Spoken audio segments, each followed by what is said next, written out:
super excited about this interview with Bryn Huntpalmer, the host of the Birth Hour podcast.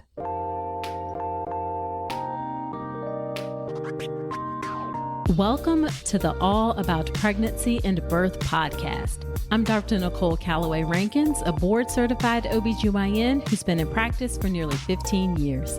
I've had the privilege of helping over 1,000 babies into this world, and I'm here to help you be calm, confident, and empowered to have a beautiful pregnancy and birth. Quick note, this podcast is for educational purposes only and is not a substitute for medical advice. Check out the full disclaimer at drnicolerankins.com/disclaimer. Now let's get to it. Hello there. Welcome to another episode of the podcast. This is episode number 107. Thank you for being here with me today. I am so excited to have Bryn Huntpalmer on the podcast today. Bryn is the founder of the Birth Hour podcast. The Birth Hour podcast was featured as one of the top 50 podcasts by Time Magazine, and it has over 13 million downloads to date. Bryn is passionate about helping pregnant people prepare for childbirth through the sharing of empowering and informative birth stories, as well as her online evidence-based childbirth course called Know Your Options. Bryn is also the author of the best-selling book, The First Time Mom's Pregnancy Handbook, a week-by-week guide from conception through baby's first 3 months, and co-author of Essential Pregnancy Q&A, expert answers and advice for every stage of your pregnancy and postpartum journey. Bryn lives in Austin, Texas, a super popular spot these days, with her husband Richard and their 3 young children. It was such a pleasure to speak with Bryn. Although we are in similar spaces and that we both have podcasts related to pregnancy and birth, and we both have online childbirth education classes, there is no need for a sense of competition in this space. We can collaborate in ways that best support birthing people. So we have a great conversation about why she started the Birth Hour podcast, why she focuses exclusively on birth stories, why she's intentionally hands-off in her interview style. That is something that I noticed when I shared my birth story on her podcast, and I'll link to that episode in the show notes. Also, we talk about some similarities and differences that she's noted about birth through different stories, her thoughts on where she sees the birth space going, and much, much more. This was a really great conversation. She has lovely energy, and I so enjoyed it. Now, before we get into the episode, let me do a listener shout out. This is from Arius T.D. Leffa. I'm just going to spell it out also, just in case. ARREIS, capital T, then lowercase DLEFFA. And the title of the review says, Informative, Soothing, and Thoughtful. Dr. Rankins' podcast has been such an important tool for myself and my birthing partner as we prepare for our first baby. Navigating pregnancy and preparing for parenthood is so challenging, especially during COVID. Dr. Rankins provides her professional insight as a practicing OBGYN, hosts expert guests to discuss things varying from hypnobirthing and nutrition to choosing a pediatrician, and gives women a platform to tell their own birth stories.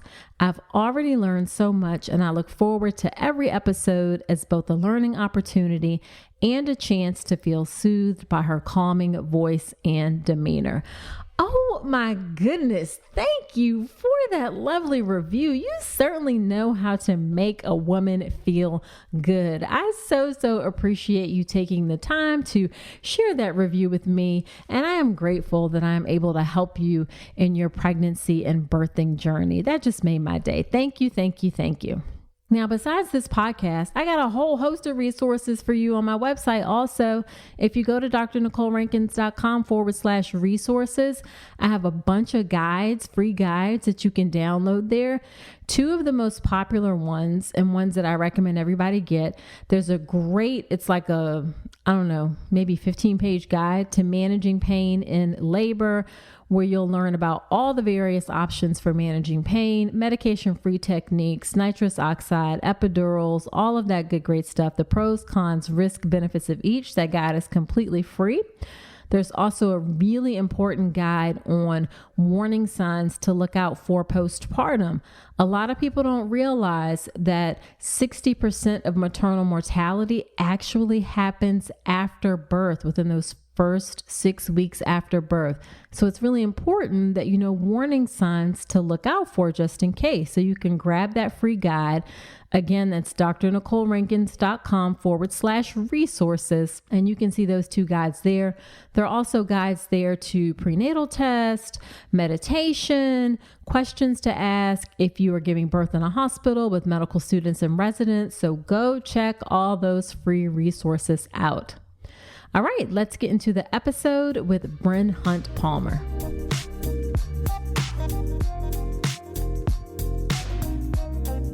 Thank you so much, Bryn, for agreeing to come onto the podcast. I am so excited to have you here. I'm so happy to be here. It was fun having you share your birth story on our podcast, and now it's nice to be on the other side of the microphone. Thank you. And I appreciate you having me on. So why don't you tell us a little bit about yourself, your work, and your family? Sure. My name's Bryn Huntpalmer, and I live in Austin, Texas with my 3 kiddos and husband. And I'm the host of the Birth Hour podcast, and it's all birth stories. So it started in 2015, and we're going on 500 or so episodes at this point. And yeah, it's been really fun. We've expanded that to include a childbirth course and then a website with lots of great articles and content. And I just love what I do. So happy to be here. Yes. Yeah, we're going to talk all about what you do and how you got here and all that good, great stuff. And let me ask, how do you like Austin? Austin is like the hot spot in Texas, I hear. I know. It's crazy. Actually, right now, our realtor's like, you sure you don't want to sell your house? Because people are paying. You can make a lot of money. People are paying a lot. There's hardly any available. We really like it. There's a lot going on. Of course, during COVID, you can't really do the live music and the good restaurants and all that stuff. Right. But I grew up in Texas, in Houston, and I definitely prefer Austin to Houston. So we're happy to be here. Gotcha. So let's talk about your podcast. You have the most popular birth podcast. It's over 500 episodes. And if I read correctly, over 13 million downloads. Yeah. So what led you to start this podcast? Well, I got hooked on podcasts via my husband. I think before they were really a thing for a lot of people. It was a lot of like financial podcasts and stuff like that. And he would listen to them in the car and I would be so bored. And then he introduced me to the Serial podcast, which I think... Oh my goodness. Yeah, it's like a gateway podcast. Serial season 1 is one of the best like series of podcasting that has ever been produced. I know. And so that's what got me hooked. We lived in Oregon at the time, kind of in a rural area. So we had a lot of long drives, and our kiddos were young enough that we could still listen to whatever we wanted. Right. And so I got really hooked on podcasts, and we would just talk in the car and be like, wouldn't it be cool if we had our own podcast? And we kind of tossed around some ideas, and then none of those came to fruition. And then one day I just had like one of those, like, it sounds so cliche, but it was definitely one of those like aha moments where I just thought about, oh, I should do one with birth stories, because I just loved reading birth stories so much when I was pregnant, and it just was a great fit for me. Yeah. And then you realize that it's actually not that it's easy to do a podcast, but it's actually not like super duper hard either. Right. That's what I tell people. It's like the easiest startup cost for a business, for sure, because all you need is a computer, really. Yep. So, and we did all the editing ourselves and all that stuff. So lots of late nights for a couple years there, but it's definitely been worth it. Yeah. So what did you do before that? Were you at home with your children, or? I was always kind of doing a little bit of everything. I worked in development for nonprofits for a while, and then in marketing. And so when I started the podcast, I was working for a startup in Austin in marketing. And so that was actually really helpful because I had a lot of guidance as far as, building out the best website and SEO and all that kind of stuff. Yep. So it was a nice transition. And I did that, at the same time as doing the podcast for like 2 years as well. Gotcha. So your podcast is all about birth stories. So what led you to specifically focus on birth stories? I think it was just my own love for birth stories. Like I said, when I was pregnant, I read them all the time, and I would stay up way too late doing that. Super pregnant, reading like every blogger who had ever written out their birth story. It was kind of a thing at that point. A lot of, blogging was really big at that point, and I think pretty much all the mom bloggers kind of started writing their birth stories. And I would really look for home birth stories because that's what I was planning.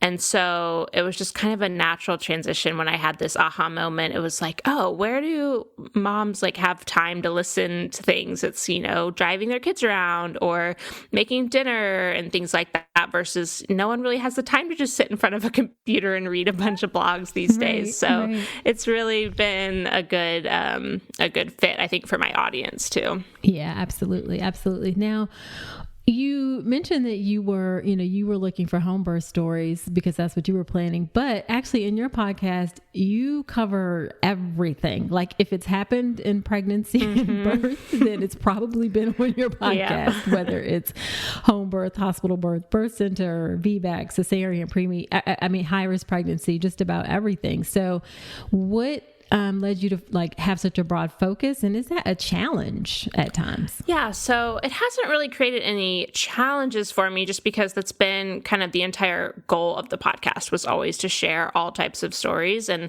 I do try to be really descriptive in the titles so listeners can choose to skip over any, specific episodes that they aren't interested in, because I'm sure that would be challenging for some people that don't want to hear, a certain type of birth.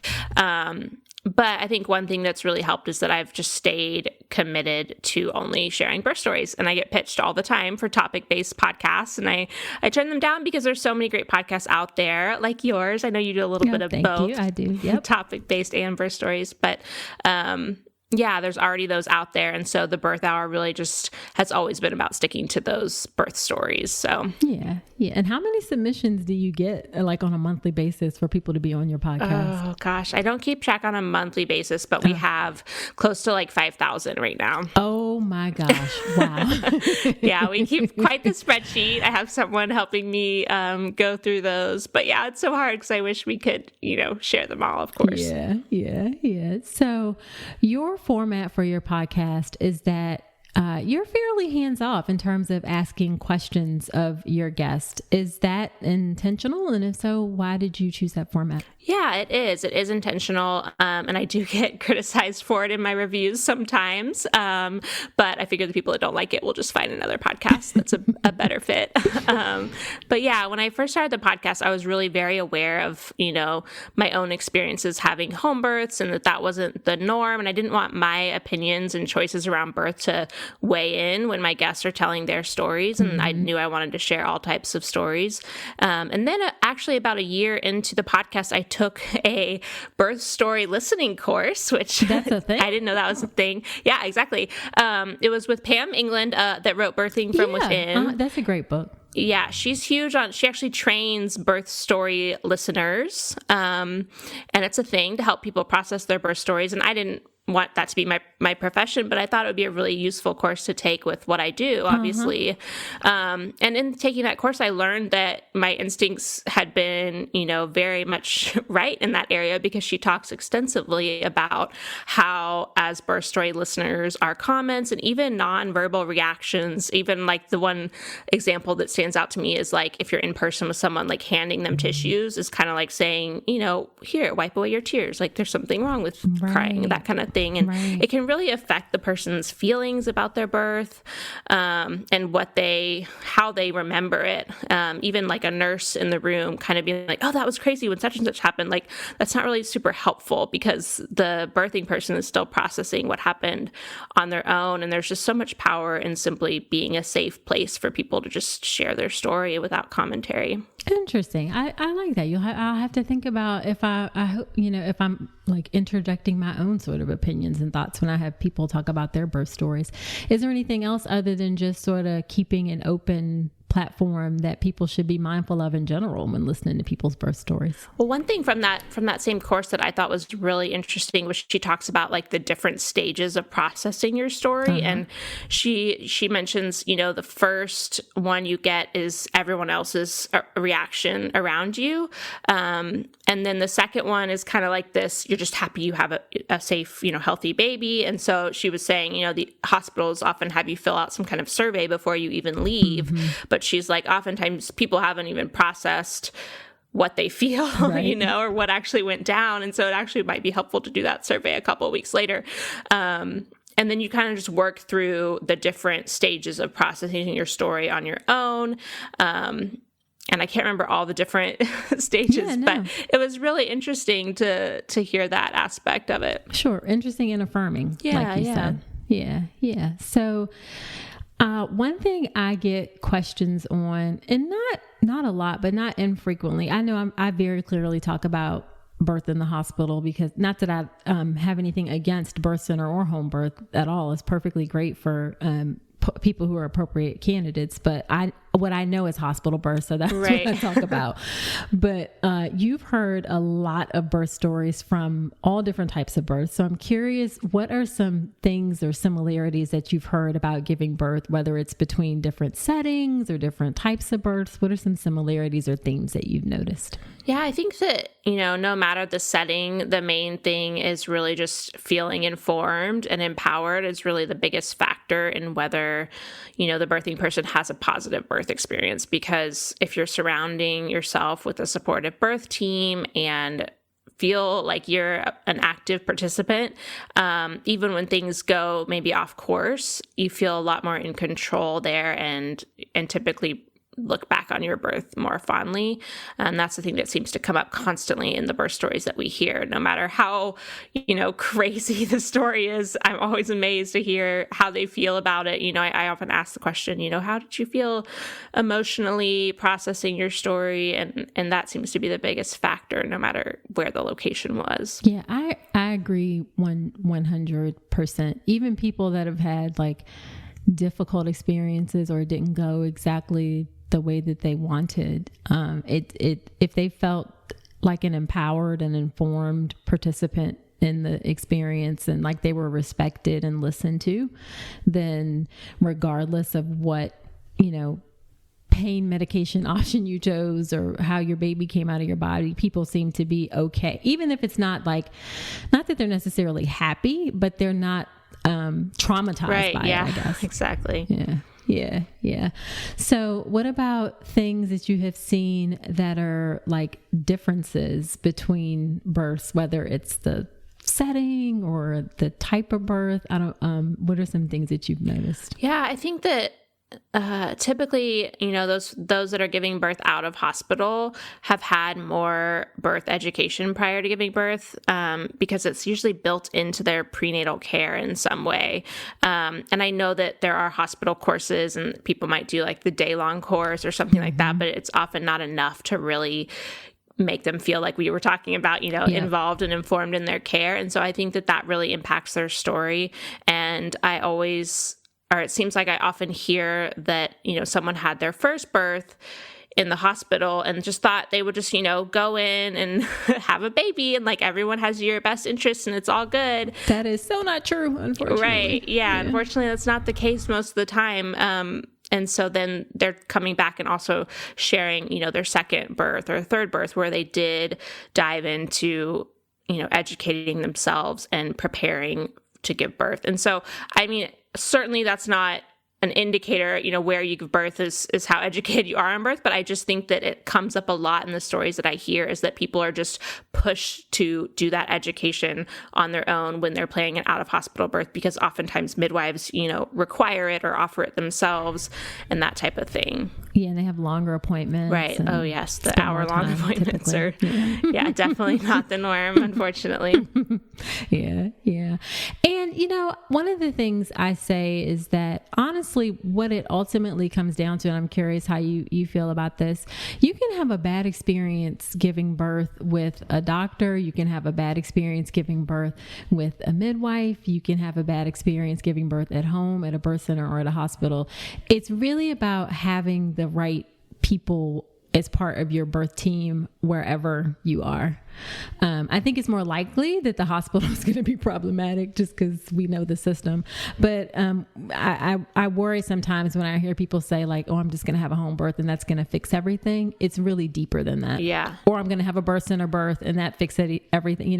Like I said, it's deeper than that. What are your thoughts on that? I totally agree. And I think that, things can go off course no matter what the setting. And also I think sometimes, if you didn't do your due diligence to make sure the care provider was a good fit for you, it can be even more devastating in a birth center or home birth scenario because you feel the stronger connection or expectation for what that will look like with that midwife or other care provider. And so it's even more of a letdown versus a hospital, which I feel like oftentimes we kind of prepare ourselves for, I'll get the doctor that's on call and I'm not going to know exactly who it's going to be. Right. And so you maybe don't get quite as attached to that, view of what your birth is going to look like with that person. Yeah, that's a really good point, how it could potentially be even more difficult. I hadn't even thought about that.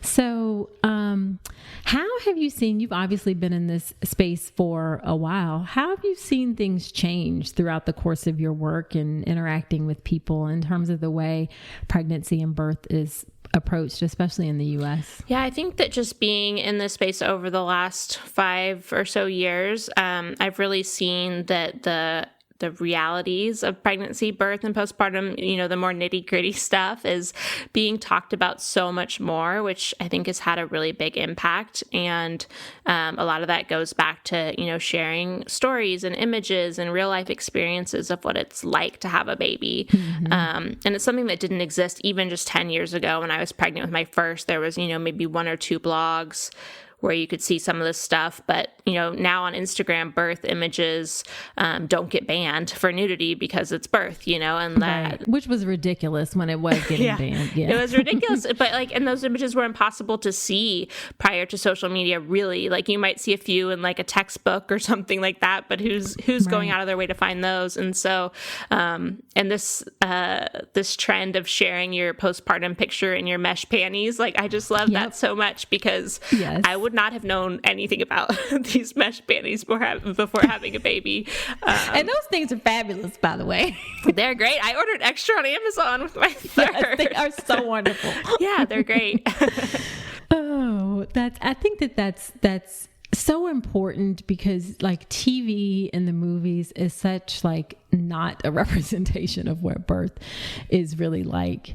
And I think like back in the day, it used to be that you would see, I hate to say like back in the day, but you'd be around it more. Like you'd see when people were giving birth at home, like the other kids would see what it was like and you would know what it was like. But now that's not the case so much anymore. So we don't see any depictions of it. Mm-hmm. Yeah. So where do you think, like, where is the pregnancy and birth space sort of heading, moving? What are your thoughts on that? Yeah, I mean, I think that hopefully just continuing to head in this direction of sharing more and being more open and honest about what it's really like to have a baby, more focus on postpartum is my hope. And then, 2020 being everything that it was, I think one thing that came more to the surface for a more mainstream audience in this space is the issues around birth justice and the racial disparities that we're seeing in maternity care and birth and postpartum. And I'm hoping that, that will be, discussed more and more, researched more, and hopefully moving and trending in a better direction. Hopefully. Yeah. Hopefully. I hope so. I think we're getting better. We still have a ways to go, of course. Yeah. Yeah. How do you feel about, different types of birth professionals working together more collaboratively? Have you noticed or seen anything about that? That's one of the things that I would like to see more of. Yeah, I would love that. I think one thing that that is going in the right direction is the fact that, doulas and lactation consultants are more commonplace. I don't think people really even use the word doula on a regular basis when I was having my first. True. Or if you said it, they didn't know what it was. Ago. Yeah, even 5 years ago. Mm-hmm. And midwife too. Like, oh, was that a witch doctor? Like, what are you talking about? Yeah. So I think that those things are becoming more talked about and common. And then, I would love to see more collaborative care. Every time I hear a birth story where someone says they had co-care, I'm always like, tell me more. Like, where is this like unicorn state you live in? And oftentimes it's Canada. But I think that would be great for more options to be available. I think we got to figure out this insurance mess first, because that's the limiting factor for so many people, unfortunately. Yeah, unfortunately so.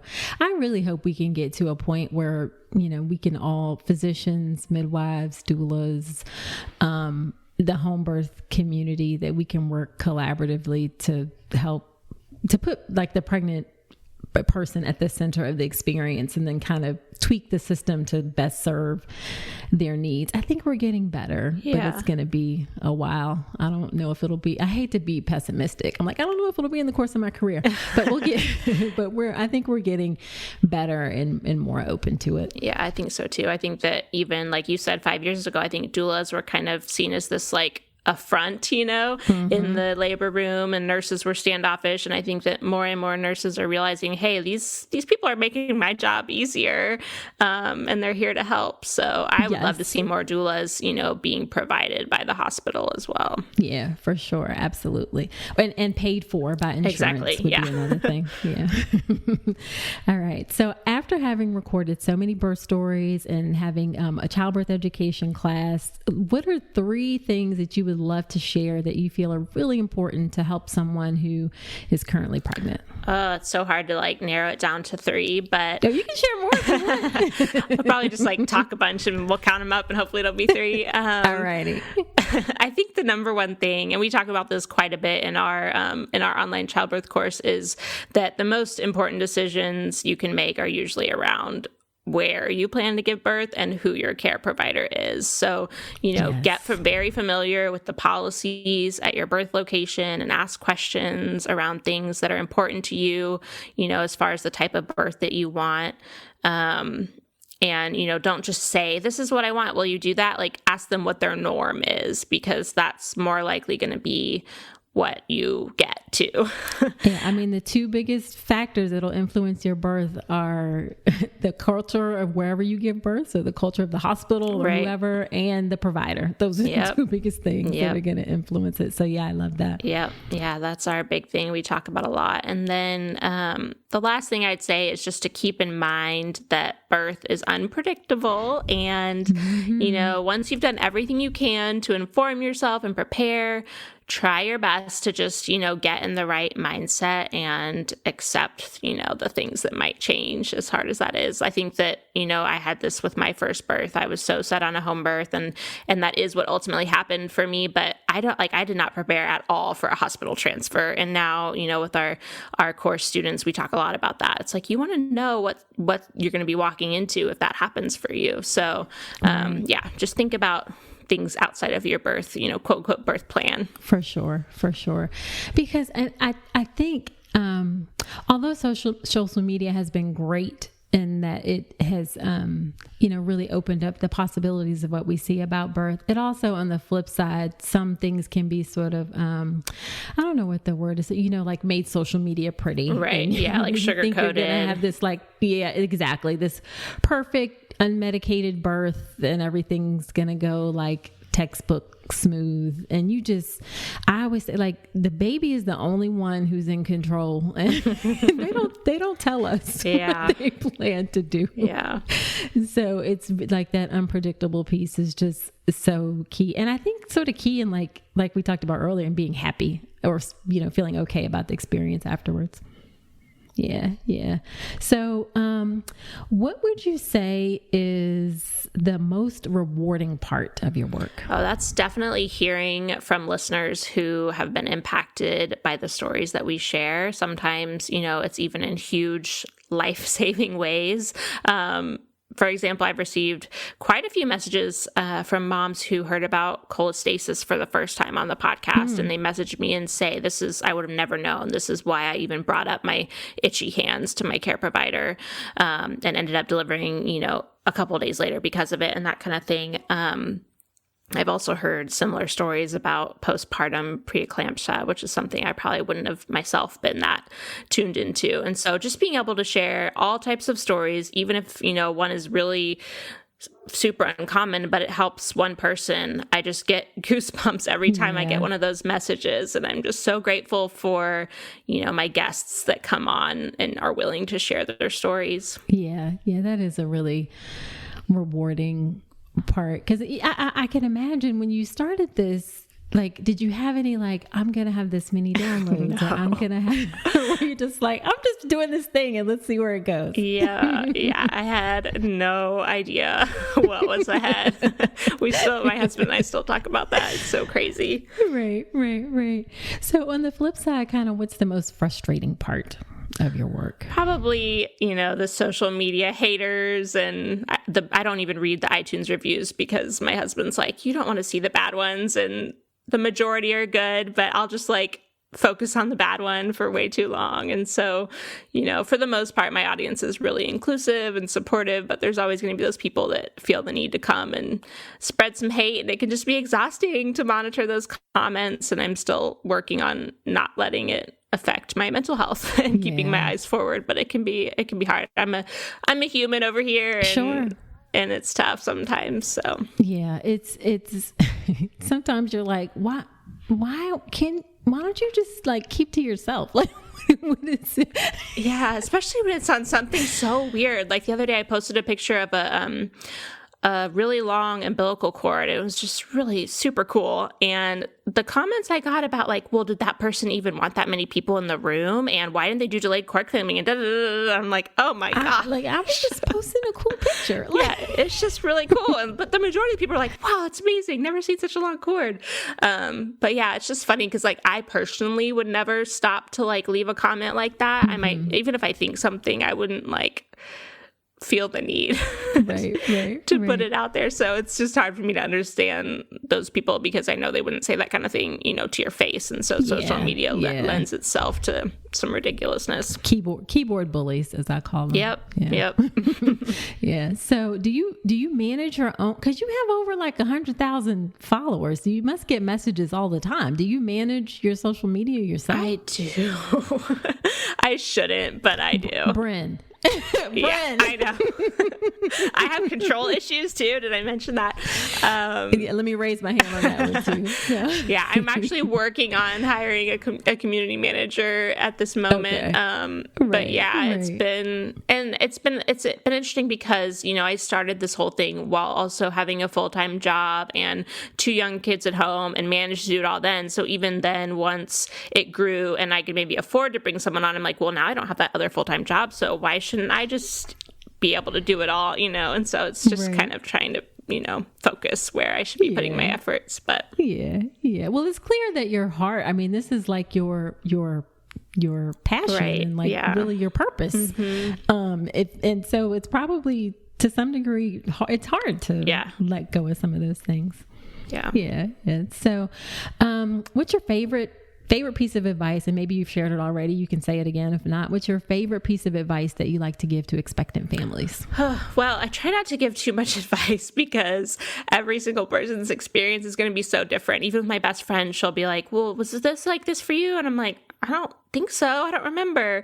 But I do like to talk with expectant families about, preparing for postpartum, I think, is the biggest thing, because I think we so often spend so much energy taking care of ourselves during pregnancy and thinking about the birth that we completely forget about postpartum, and it's a big wake-up call. And so especially first-time parents, I like to really focus on that and just give them advice around getting their support network in place and thinking about, who's going to take time off when, and just all those little details, setting boundaries, things like that are really important for helping make that transition easier, because it's so hard. It is. And the medical system, at least not the traditional medical system, that really doesn't do anything to prepare you or help you with with that. And it's really, now that you bring it up, I feel like I'm curious what you would think. It's not that you can't prepare for like the first year or whatever postpartum. It's really just a few things for those first like 6 to 8 weeks to help you deal with the unpredictability and this tiny human that you're now responsible for, and the emotional ups and downs and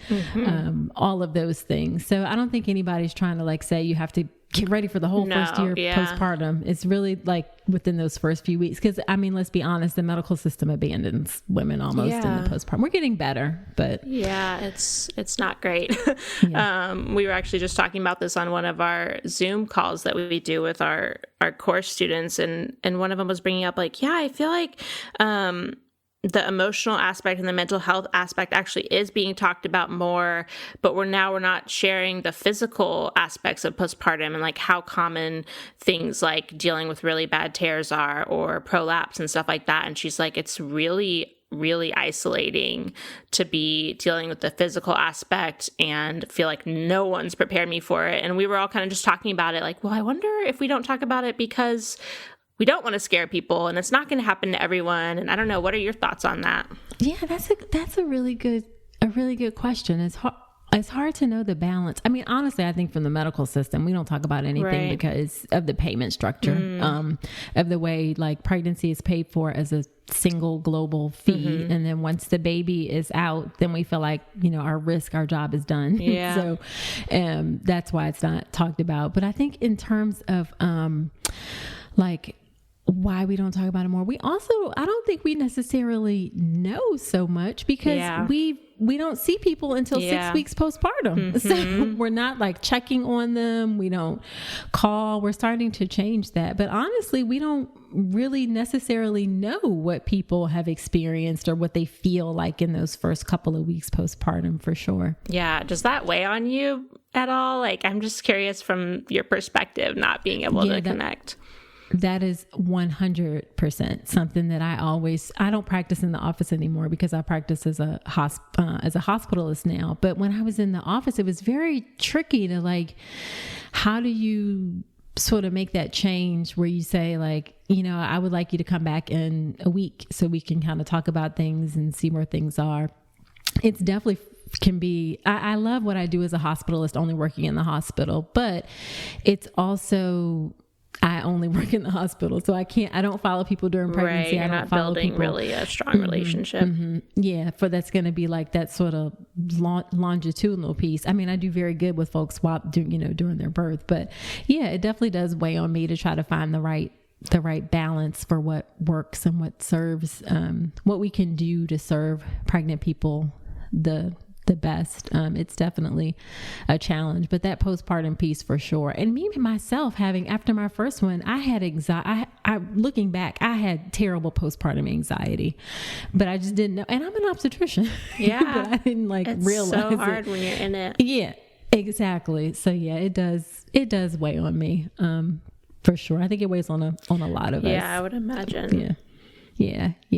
But we're making some, and then it's also hard because some people don't need necessarily that hands-on. Right. Like if it's your second or third baby, you may not need so much of people kind of touching bases. I do think after your first baby, we should probably like really sort of, nurture people or be available for sure in that first month postpartum, because taking care of a human being can be and yourself at the same time. And all the things going on with your body. It's just like, I have a word that's not probably okay to use on the podcast, but it's an S show.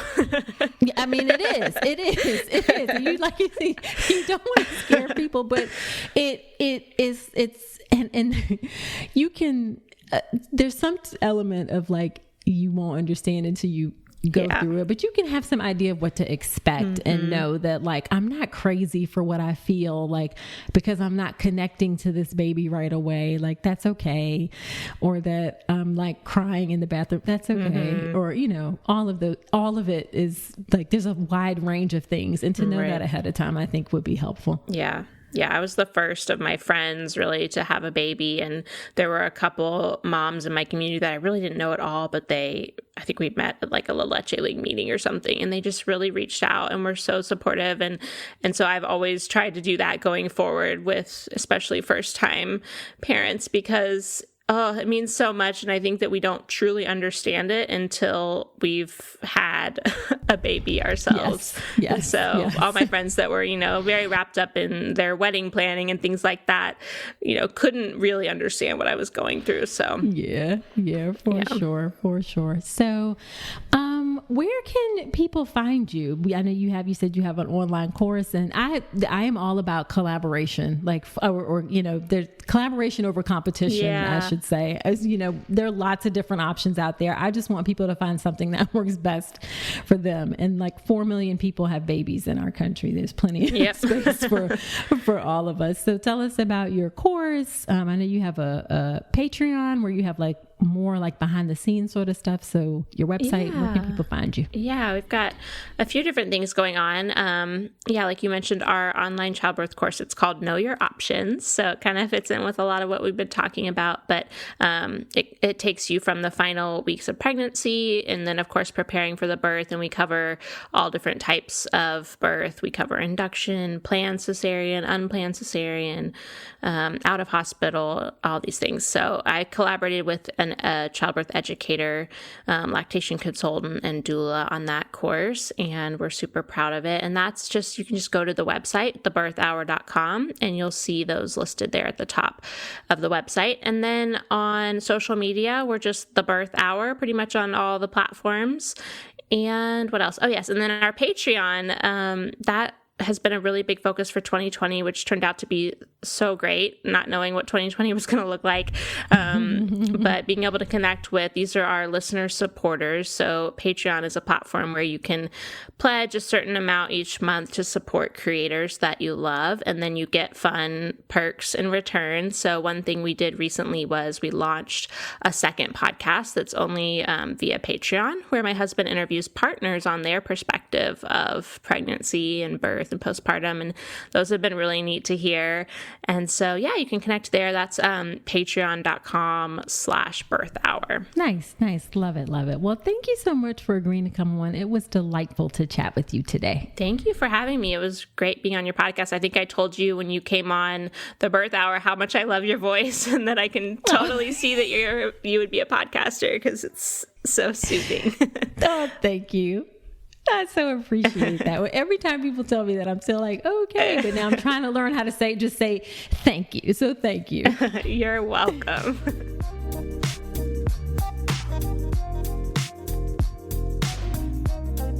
Wasn't that a great conversation? As I said, I love Bryn's energy. And as you can see, we share a lot of similarities in our thoughts about birth. And I appreciated the opportunity to be able to chat with her.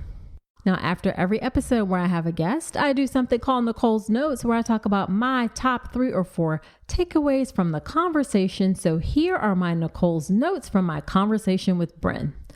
Number 1, we said this during the episode, I'm going to say it again, being informed and empowered.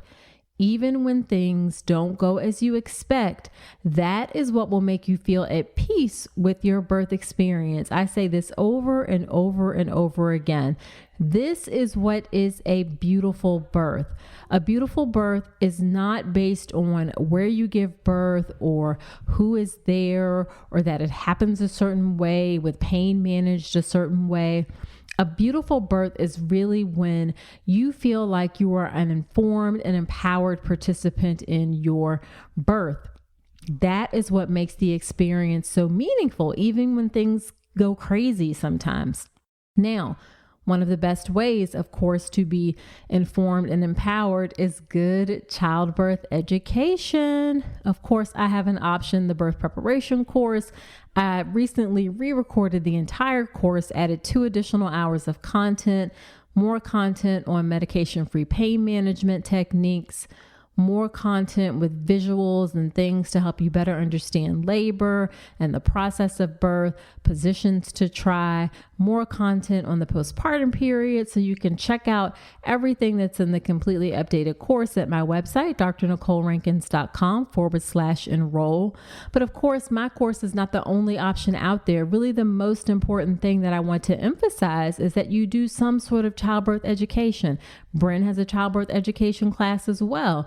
Each of us is going to be a fit for different people. And the most important thing, again, that I want you to take away is to please do childbirth education. Find something that works for you.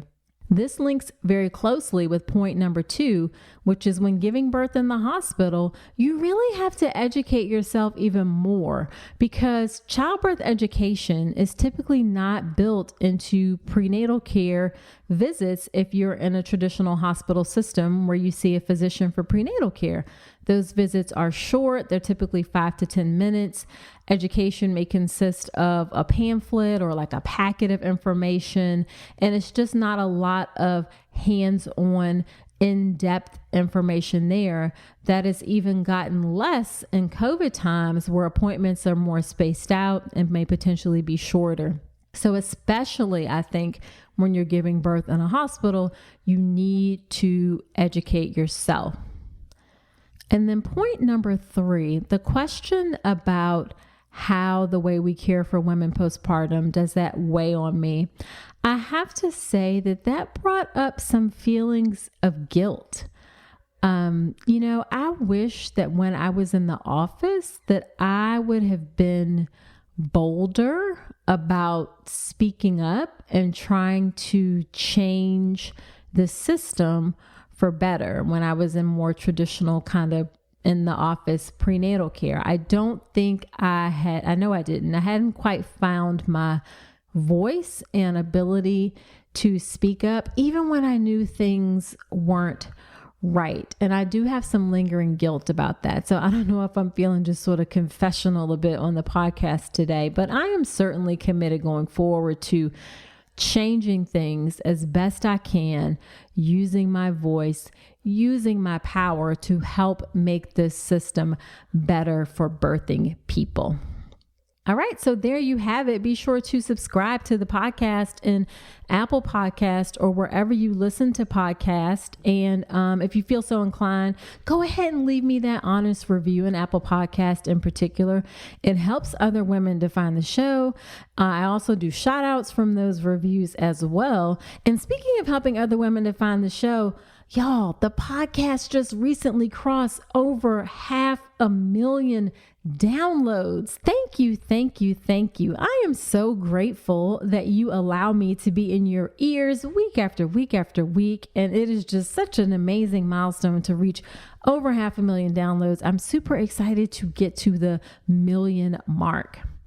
Also, do me a solid and come follow me over on Instagram. That's my favorite social media platform. I love hanging out on Instagram.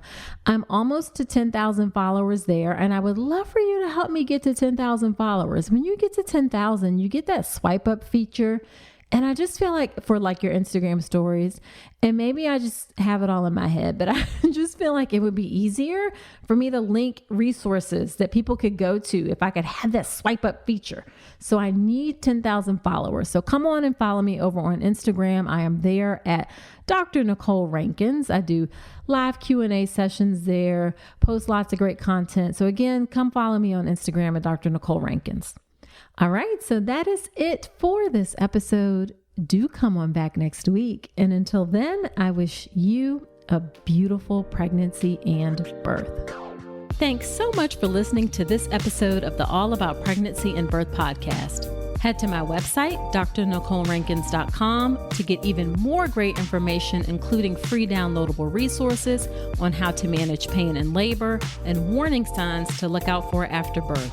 You'll also find information on my free online class on how to make a birth plan that works, as well as everything you need to know about my signature online childbirth education class, the Birth Preparation Course. Again, that's drnicolerankins.com, and I will see you next week.